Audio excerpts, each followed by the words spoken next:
നേരത്തെ അരുൺ ഉപയോഗിച്ച ആ വാക്കുണ്ടല്ലോ, ഇപ്പൊ പുതുതായിട്ട് ഒരു ആഴ്ചയായിട്ടാണ് നിങ്ങൾ ജേർണലിസ്റ്റുകൾ കൂടുതൽ ഉപയോഗിക്കുന്നത് വൈറ്റ് കോളർ ടെററിസം എന്നുള്ളത്. ഞാൻ 2 ഉദാഹരണങ്ങൾ പറയാം, അതുകൂടി പ്രേക്ഷകർ അറിയണല്ലോ. മായ കോട്നാനി ഒരു വൈറ്റ് കോളർ ടെററിസ്റ്റ് ആണെങ്കിൽ, അങ്ങനെയാണെങ്കിൽ നരോധ്യ പാട്ടിയ കൂട്ടക്കൊലയ്ക്ക് ഗുജറാത്തിൽ പിന്നീട് ആരോഗ്യമന്ത്രി തന്നെയായിരുന്ന അവരാണ് വൈറ്റ് കോളർ ടെററിസ്റ്റിന്റെ ആദ്യത്തെ ഉദാഹരണം. അതിലും മുന്തിയൊരു ഉദാഹരണം കൂടി ജനങ്ങൾക്ക് ഞാൻ പറഞ്ഞു കൊടുക്കണം. കാരണം പ്രവീൺ തൊഗാഡിയ എന്ന് പറയുന്ന മനുഷ്യൻ MBBS മാത്രമല്ല, അയാള് സർജിക്കൽ ഓങ്കോളജിയും കൂടി കഴിഞ്ഞ ആളാ. അപ്പൊ ഈ വൈറ്റ് കോളർ ടെററിസം എന്നുള്ള വാക്ക് ഒരു പ്രത്യേക മതത്തിൽ ഉന്നത വിദ്യാഭ്യാസം നേടി അവിടെ ടെററിസം നടക്കുന്നു എന്ന് പറയുന്ന പ്രയോഗത്തിലേക്ക് ഒതുക്കരുത്. എല്ലാവരുടെയും ഉണ്ട്.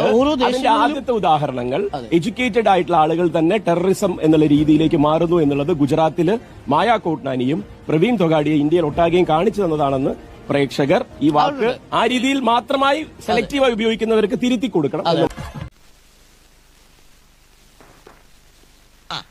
എന്തായത്?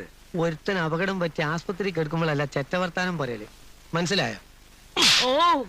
ഇനി ഇത് ആവർത്തിക്കരുത്. ആരും കണ്ടിട്ടില്ല. ദയവേദി ഇക്കാര്യം പുറത്ത് ആരോടും പറയരുത്. എനിക്കത് ക്ഷീണ. കമോൺ.